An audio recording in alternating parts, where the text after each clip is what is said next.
अस्सलाम वालेकुम students, today I am going to discuss the topic that is oxides of iodine. तो students, जैसे कि मैंने आप लोगों से प्रीवियस लेक्चर में ऑक्साइड्स ऑफ ब्रोमीन को डिस्कस किया था, तो ये मैं आपको बता दूं कि ये हमारा जो टॉपिक है ऑक्साइड्स ऑफ हैलोजेंस, ठीक है, उसमें ये 4 ऑक्साइड्स को हम डिस्कस कर रहे थे। तो फर्स्ट में मैंने आप लोगों से फर्स्ट जो लेक्चर है उसमें मैंने आप लोगों से ऑक्साइड्स ऑफ फ्लोरीन को डिस्कस किया था। उसके बाद जो सेकेंड लेक्चर में मैंने आप लोगों से ऑक्साइड्स ऑफ क्लोरीन और उसके बाद ऑक्साइड्स ऑफ ब्रोमीन को डिस्कस किया था थर्ड लेक्चर में। और आज के लेक्चर में ऑक्साइड्स यानी कि जो फोर्थ लेक्चर है इसमें ऑक्साइड्स ऑफ आयोडीन को मैं आप लोगों से डिस्कस करने जा रही हूँ, ठीक है। तो स्टूडेंट्स, ऑक्साइड्स ऑफ आयोडीन की बात करें तो लेक्चर को स्टार्ट करने से पहले मैं आपको बता दूं कि 3 ऑक्साइड जो हैं वो आयोडीन के, आप देखेंगे there are 3 oxides of iodine. Iodine के 3 ऑक्साइड्स हैं। इनमें जो फर्स्ट ऑक्साइड है इसको हम कहते हैं आयोडीन टेट्रा ऑक्साइड, और इसको हम रिप्रेजेंट टेट्रा क्यों कह रहे हैं, टेट्रा कहते हैं 4 को, ठीक है। तो आयोडीन I2O4 O4 है, तो इसी वजह से हम 4 है ना ऑक्सीजन, तो इसी वजह से हम इसको बोल रहे हैं tetra oxide, iodine tetra oxide. इसके बाद जो सेकंड ऑक्साइड है इसको हम कहते हैं iodine iodate, that is I4O9, ठीक है। और इसमें जो है वो 4 आयोडीन है और जो है 9 ऑक्सीजन एटम जो है वो मौजूद है, इसको हम बोलते हैं आयोडीन आयोडेट, ठीक है। और इसके बाद जो थर्ड है वो है आयोडीन पेंटा ऑक्साइड। आयोडीन के साथ जो है वो 5 ऑक्सीजन एटम्स मौजूद हैं। पेंटा कहते हैं 5 को, ठीक है। पेंटा किसे कहते हैं, 5 को कहते हैं। टेट्रा कहते हैं 4 को, जैसे, तो इस तरह से पेंटा कहते हैं 5 को। तो पेंटा ऑक्साइड का मतलब है कि जिसमें 5 ऑक्सीजन एटम्स जो है वो मौजूद हों। तो ये I2O5 से इसको आप जो है वो रिप्रेजेंट करते हैं। तो स्टूडेंट्स, की जो I2O5 जो है यानी कि जो आयोडीन पेंटाऑक्साइड है ये मोस्ट कॉमन जो है ऑक्साइड ऑफ आयोडीन है। तो इसी को हम जो है वो डिटेल में फर्दर डिस्कस करेंगे और ये बहुत ही ज़्यादा इंपॉर्टेंट है। और इसको जो है हम इसकी प्रिपरेशन को जो है वो भी इसकी प्रिपरेशन को भी हम डिस्कस करेंगे। और फिर उसके बाद जो है प्रेपरेशन जब हो जाएगी और उसके बाद प्रेपरेशन के बाद इसकी हम प्रॉपर्टीज़ को डिस्कस करेंगे। तो सबसे पहले स्टूडेंट्स हम इसकी प्रेपरेशन की तरफ आते हैं। तो ये प्रेपरेशन बल्कि ये इसकी प्रेपरेशन स्टार्ट करने से पहले यहाँ पर एक 2 पॉइंट्स हैं वो मैं आपसे डिस्कस कर लेती हूँ कि only 1 oxide of iodine is important. ये इनमें से सब में से इन तीनों ऑक्साइड्स में से एक ऑक्साइड जो है वो इंपॉर्टेंट है, जो कि क्या है, आयोडीन पेंटाऑक्साइड। ये बात मैंने भी आपसे पहले डिस्कस किया है कि I2O5 जो है इनमें से सबसे ज़्यादा इंपॉर्टेंट ऑक्साइड है आयोडीन का, ठीक है। जो बाकी 2 हैं अदर 2 ऑक्साइड्स, यानी कि जो आपके पास आयोडीन टेट्रा ऑक्साइड है और आयोडीन आयोडेट जो है यानी कि I2O4 एंड I4O9 जो हैं, they are salt like compounds, ठीक है। सॉल्ट लाइक कंपाउंड्स हैं और इनको हम कंसिडर करते हैं एज आयोडीन आयोडेट्स की फॉर्म में हम इनको कंसिडर करते हैं, ठीक है। लेकिन अब स्टूडेंट्स, जैसे कि मैंने बताया कि आयोडीन पेंटाऑक्साइड जो है ये इनमें से मोस्ट इंपॉर्टेंट है, तो इसी को हम जो है डिस्कस करने जा रहे हैं। इसकी प्रेपरेशन को हम पहले डिस्कस करेंगे और फिर इसकी जो है वो प्रॉपर्टीज़ की तरफ आएंगे, ठीक है। तो फर्स्ट ऑफ ऑल इसकी प्रेपरेशन की तरफ आएँ तो it can be prepared by heating iodic acid. इसको हम कैसे प्रिपेयर करते हैं कि अगर हम आयोडिक एसिड जो है जिसको हम HiO3 कहते हैं, तो ये स्टूडेंट्स क्या है आपका आयोडिक एसिड, क्या है ये आपका आयोडिक एसिड है। इसको जब हम हीट करते हैं, इसको हम हीट करते हैं एट 240 डिग्री सेल्सियस टेम्परेचर, यानी कि ये आप हीट कर रहे हैं 240 डिग्री सेल्सियस टेम्परेचर पे, तो अब क्या होगा कि आपको जो है आयोडीन पेंटाऑक्साइड मिलेगा और साथ में जो है वो वाटर निकलेगा यहाँ से, ठीक है। अब रिएक्शन को बैलेंस करने के लिए हम लोगों ने HiO3 के साथ जो है 2 मोल्स लिए हैं, 2 लगा दिया है। इसका मतलब ये है कि इक्वेशन को जस्ट बैलेंस करने के लिए हमने देखें I2O5 निकलना है ना यहाँ से, I2 तभी निकल सकते हैं 2 आयोडीन के जब हम स्टार्ट में 2 लें, ठीक है, क्योंकि यहाँ पर अगर हम HiO3 सिंपल लेंगे तो यहाँ पर एक आयोडीन होगा। तो रिएक्शन को बैलेंस करने के लिए स्टूडेंट्स हमने यहाँ पर साथ में 2 लगाया है। तो हमेशा कोशिश क्या करें कि जब भी इक्वेशन लिखें तो वो आप बैलेंस फॉर्म में लिखें, तो इक्वेशन को अंडरस्टैंड करने में फिर आपको काफ़ी आसानी हो जाती है। तो ये I2O5 आपको ऑब्टेन होगा, साथ में वाटर मिलेगा। तो होप्स हो कि स्टूडेंट्स आप लोगों को ये जो रिएक्शन है वो क्लियर हो गया है कि जब हम जो आपका आयोडिक एसिड है इसको हीट करते हैं 240 डिग्री सेल्सियस टेम्परेचर पे, तो तब आपको जो है आयोडीन पेंटाऑक्साइड ऑब्टेन होता है। इसके थ्रू जो है हम इसको प्रिपेयर करते हैं और साथ में जो है वो वाटर यहाँ से वाटर मॉलिक्यूल जो है वो निकलता है, ठीक है। तो ये इक्वेशन जो है वो बैलेंस फॉर्म में हम लोगों ने डिस्कस कर ली है। मतलब आप देख लें, एक दफ़ा दोबारा से मैं बता देती हूँ कि हाइड्रोजन जो है, देखें यहाँ पर हाइड्रोजन 2 है, तो हाइड्रोजन इस साइड पे भी इक्वेशन के प्रोडक्ट साइड पे भी 2 है। आयोडीन देखें यहाँ पर 2 है, तो यहाँ पर भी आयोडीन 2 है, और ऑक्सीजन देखें 3 2 6, तो यहाँ पर 5 और ये 1 6, तो इस तरह से इक्वेशन जो है वो आपकी बैलेंस्ड है। अब स्टूडेंट्स, ये हम लोगों ने इसके मेथड ऑफ प्रेपरेशन को डिस्कस कर लिया है। अब मैं आती हूँ इसके जो प्रॉपर्टीज़ हैं उसकी तरफ आती हूँ। तो ये स्टूडेंट्स आपके पास जो है वो होप्स की आपको नज़र आ रही हैं प्रॉपर्टीज़ हैं किसकी, आयोडीन पेंटाऑक्साइड की, ठीक है। तो ये कैसा होता है स्टूडेंट्स, फर्स्ट ऑफ ऑल जो है हम इसकी फिजिकल प्रॉपर्टीज़ और साथ प्रॉपर्टीज़ की बात करें तो प्रॉपर्टीज़ में हमारे पास इसकी फिजिकल प्रॉपर्टीज़ भी आ जाती हैं और केमिकल प्रॉपर्टीज़ भी आ जाती हैं, ठीक है। तो पहले हम फिजिकल प्रॉपर्टीज़ देख लेते हैं कि फिजिकली हमें मतलब देखने में फिजिकल और केमिकल दोनों में साथ साथ डिस्कस करूंगी, लेकिन फिजिकल क्या होती हैं जो आपको दिखने में नजर आ जाती हैं, ठीक है। तो ये व्हाइट कलर का क्रिस्टलाइन सॉलिड होता है, ठीक है, व्हाइट कलर का होता है, सॉलिड फॉर्म में होता है, ठीक है, व्हाइट क्रिस्टलाइन सॉलिड होता है। उसके बाद जो है ये इसकी फर्स्ट प्रॉपर्टी है। इसके बाद सेकंड प्रॉपर्टी क्या है कि it is stable up to 300 degree Celsius temperature. और ये कब तक स्टेबल होता है? जब टेम्परेचर 300 डिग्री सेल्सियस टेम्परेचर होगा तब इस टेम्परेचर तक जो है ये स्टेबल होगा।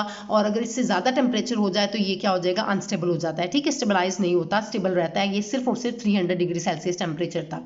ये इसके लिए टेम्परेचर गिवन है कि कब तक ये स्टेबल होता है, ये आपको पता होना चाहिए। इसके अलावा जो है ये कैसा इसका स्ट्रक्चर होता है? पॉलीमेरिक स्ट्रक्चर होता है। जैसे पॉलीमर होता है ना, मोनोमर यूनिट्स कंबाइन होती हैं तो पॉलीमर बनता है, ठीक है। लार्ज यूनिट्स जैसे होते हैं तो हम क्या कहते हैं? पॉलीमर कहते हैं, जो लार्ज यूनिट होती है। तो इसी तरह इसका जो स्ट्रक्चर अगर हम देखें तो स्टूडेंट्स वो भी क्या होता है? पॉलीमेरिक स्ट्रक्चर इसका होता है। कि आप खुद देखें ना कि आयोडीन के साथ जो है वो I2 के साथ जो है वो 5 ऑक्सीजन एटम्स मौजूद हैं, तो देखें कि एक बड़ा सा स्ट्रक्चर जो है वो आपके माइंड में आता है, ठीक है। तो ये पॉलीमेरिक स्ट्रक्चर जो है वो इसका होता है। इसके अलावा जो है फोर्थ इसकी प्रॉपर्टी देखें तो क्या है कि it is insoluble in organic solvents, ठीक है। ऑर्गेनिक सॉल्वेंट्स जो है उसके अंदर ये इनसॉल्युबल है। इसका मतलब क्या है कि ऑर्गेनिक सॉल्वेंट्स क्या होते थे? आपके ऑर्गेनिक सॉल्वेंट्स जो होते थे वो नॉन पोलर होते थे। क्या होते थे? नॉन पोलर होते थे। तो ये इनसॉल्युबल क्यों है? क्योंकि ये पोलर नेचर का है, ठीक है। तो आयोडीन पेंटॉक्साइड जो है ये पोलर होता है, जबकि आपके ऑर्गेनिक सॉल्वेंट्स जो है वो नॉन पोलर है, इसी वजह से ये इनसॉल्युबल होता है, ऑर्गेनिक सॉल्वेंट्स में इनसॉल्युबल होता है, ठीक है।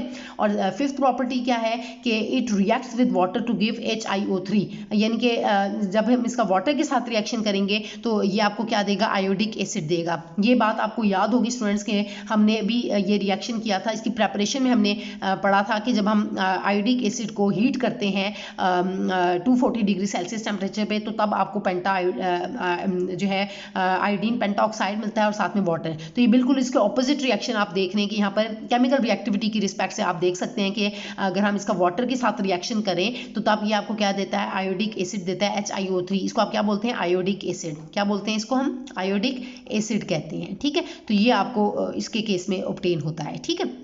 ये हमने रिएक्टिविटी को भी डिस्कस किया, इसकी केमिकल रिएक्टिविटी को। इसके बाद 6 नंबर पे आप देखें इसकी जो 6 प्रॉपर्टी है, 6 प्रॉपर्टी वो क्या है कि it reacts with H2S, HCl and CO as an oxidizing agent. ये इनके साथ जो आपके पास H2S हो, HCl हो या CO हो, इनके साथ जब इसका रिएक्शन होता है तो ये एक्ट करता है एज एन ऑक्सीडाइजिंग एजेंट। यानी कि I2O5 की बात हो रही है आयोडीन पेंटॉक्साइड की, कि वो ऑक्सीडाइजिंग एजेंट के तौर पर एक्ट करेगा। तो यहाँ पर स्टूडेंट्स मैं एक्सप्लेन भी करती हूँ कि कैसे एक्ट करेगा, लेकिन यहाँ पर पहले बात पता होनी चाहिए कि ऑक्सीडाइजिंग एजेंट जो है वो क्या होता है। तो ऑक्सीडाइजिंग एजेंट स्टूडेंट्स क्या होती है कि एक स्पीशी है जो कि क्या करती है? दूसरों को ऑक्सीडाइज करती है और इट सेल्फ क्या होती है? रिड्यूस होती है। पहले दूसरों की बात करनी है, ठीक है। जो दूसरों को क्या करती है? ऑक्सीडाइज करती है और खुद रिड्यूस होती है। दूसरों को ऑक्सीडाइज करने का मतलब क्या है कि ऑक्सीडाइज कहते हैं कि इंक्रीज इन ऑक्सीडेशन नंबर। आप ऑक्सीडेशन को या रिडक्शन को डिफरेंट वेज में एक्सप्लेन करते हैं। तो जो सिंपलेस्ट वे है मैं 2 तरीके से आपको बताती हूँ ताकि आप लोगों को ये टॉपिक जो है वो अंडरस्टैंड करने में आसानी हो। तो ऑक्सीडाइजिंग एजेंट क्या? दूसरों को ऑक्सीडाइज करेगा, मतलब औरों के ऑक्सीडेशन नंबर को इंक्रीज करेगा, और इट सेल्फ रिड्यूस होगा, मतलब उसका ऑक्सीडेशन नंबर क्या हो रहा होगा? कम होगा। रिड्यूस होगा मतलब कम होगा, कमी आएगी उसकी। सेकेंड वे में हम कहते हैं कि ऑक्सीडाइजिंग एजेंट क्या करता है? जो कि एक्सेप्ट करता है, रिसीव करता है और गेन करता है इलेक्ट्रॉन्स, ठीक है। ऑक्सीडाइजिंग एजेंट क्या करता है?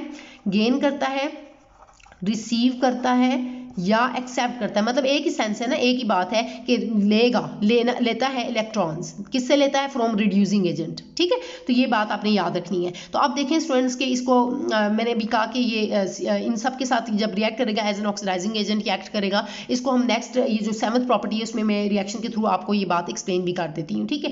तो 7th प्रॉपर्टी पहले हम डिस्कस करते हैं और फिर ये रिएक्शन भी आप देख लें कि यहाँ पर 7th प्रॉपर्टी क्या है कि it is used for the quantitative analysis of carbon monoxide. Carbon monoxide की क्वांटिटेटिव एनालिसिस जो है उसके लिए भी एनालिसिस के लिए भी जो है हम इसको यूज करते हैं for the quantitative analysis of carbon monoxide, ठीक है।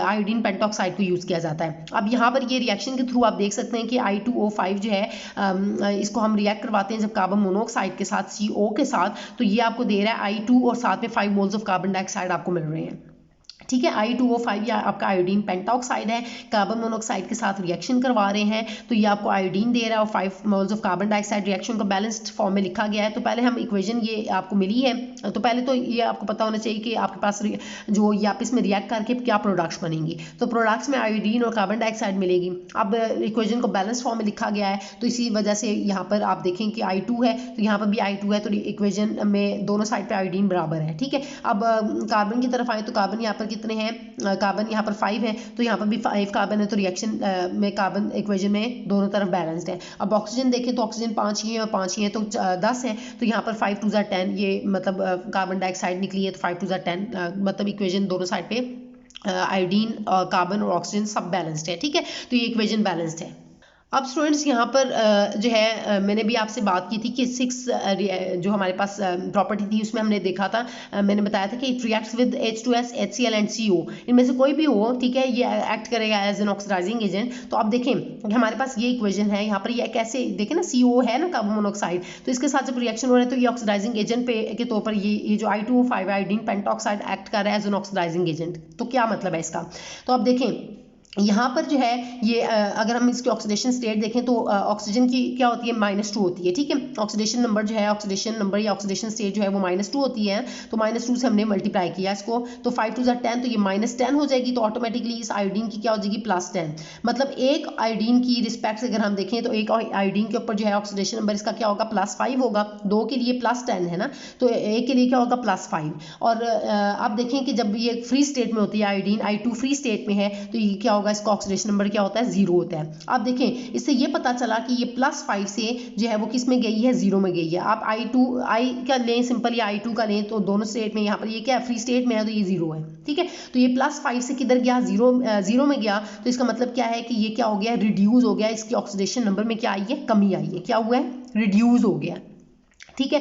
तो इस तरह से आपको मैंने बताया था स्टार्ट में कि ऑक्सीडाइजिंग एजेंट क्या करता है, जो कि क्या होता है कि दूसरों को ऑक्सीडाइज करता है, खुद रिड्यूस होता है। अब दूसरों को ऑक्सीडाइज कैसे कर रहे हैं, तो आप देखें कि यहाँ पर कार्बन मोनोऑक्साइड में ये ऑक्सीजन के ऊपर -2 चार्ज होता है। ठीक है। और कार्बन के ऊपर ऑटोमेटिकली क्या होगा, +2 होगा। और इसके केस में जब कार्बन डाइऑक्साइड देता है तो यहाँ पर ऑक्सीजन के ऊपर -2 होगा, तो 2 2 4, ये -4 हो गया, तो ये ऑटोमेटिकली इस कार्बन के ऊपर जो है ऑक्सीडेशन नंबर क्या आ जाएगा, +4 आ जाएगा। ठीक है। तो आप देखें यहाँ पर ये कार्बन ये क्या हुआ है, +2 से किधर गया है, कार्बन किस जगह पर गया है, +4 में गया है। कार्बन +2 से किधर गया है, +4 में गया है, तो मतलब इसका ऑक्सीडेशन नंबर क्या हो गया, इंक्रीज कर गया है। ठीक है। तो यहाँ पर क्या हुआ, ये ऑक्सीडाइज हो गया है। तो इसने क्या किया है, ये आप देख रहे हैं कि खुद ये जो I2O5 है, ये ऑक्सीडाइजिंग एजेंट कैसे है कि खुद क्या कर रहा है, दूसरों को ऑक्सीडाइज कर रहा है, उनका ऑक्सीडेशन नंबर को इंक्रीज कर रहा है, और खुद क्या हुआ है, रिड्यूस हुआ है, खुद इसका ऑक्सीडेशन नंबर जो है वो कम हुआ है, डिक्रीज हुआ है या रिड्यूस हुआ है, ऐसे आप कहते हैं। ठीक है। तो इस तरह से आपने कहा कि ये जो है एक्ट कर रहा है एज एन ऑक्सीडाइजिंग एजेंट। तो होप सो कि स्टूडेंट्स ये बात आपको क्लियर होगी। एक दफ़ा मैं रिपीट कर देती हूँ कि ये जो इक्वेशन में प्रॉपर्टी जो इसकी मैंने डिस्कस किया है, इसी तरह आप H2S के साथ रिएक्शन करवाएं, इसका HCl के साथ करवाएं, तो इन सब रिएक्शन में आप देखेंगे कि यहाँ पर जो आपका आयोडीन पेंटाऑक्साइड है वो एक्ट करेगा एज एन ऑक्सीडाइजिंग एजेंट। कैसे कि ये दूसरों को ऑक्सीडाइज करेगा, मतलब उसका ऑक्सीडेशन नंबर को इंक्रीज करेगा, और अपना खुद जो है वो रिड्यूस होगा, मतलब जो है वो खुद अपना जो इसका ऑक्सीडेशन नंबर होगा वो डिक्रीज होगा। और दूसरे वे में दूसरों को ऑक्सीडाइज करने का क्या मतलब है कि दूसरों के इलेक्ट्रॉन्स जो है वो लूज करवाएगा, और खुद जो है वो इनके इलेक्ट्रॉन्स को क्या कर लेगा, गेन कर लेगा। ठीक है। तो इस तरह से डिफरेंट वेज में आप लोग जो है ऑक्सीडाइजिंग एजेंट को है वो आप डिफाइन करते हैं या डिस्कस करते हैं। तो यहाँ पर इस रिस्पेक्ट से होप्स हो कि आपको जो मैंने डिस्कस किया है वो आप लोगों को बात जो है वो क्लियर हो गई है, सब पॉइंट जो है वो आपको क्लियर हो गया है। तो स्टूडेंट्स ये जो हमने आज के लेक्चर में iodine of oxides of iodine discuss किया, होप्स हो कि आज का जो लेक्चर है वो आप लोगों को अच्छे से क्लियर हो गया है, और जो इसकी मैंने प्रेपरेशन और प्रॉपर्टीज़ जो डिस्कस किए हैं आयोडीन पेंटाऑक्साइड की आप लोगों के साथ, वो आपको सब पॉइंट्स जो हैं वो डिस्कस जो मैंने आप लोगों से किए हैं वो आपको क्लियर हो गए हैं। तो स्टूडेंट्स अगर आज के लेक्चर से रिलेटेड अगर आपके माइंड में स्टिल कोई भी कन्फ्यूजन है तो वो आप मुझसे कमेंट्स में पूछ सकते हैं। Thank you so much students.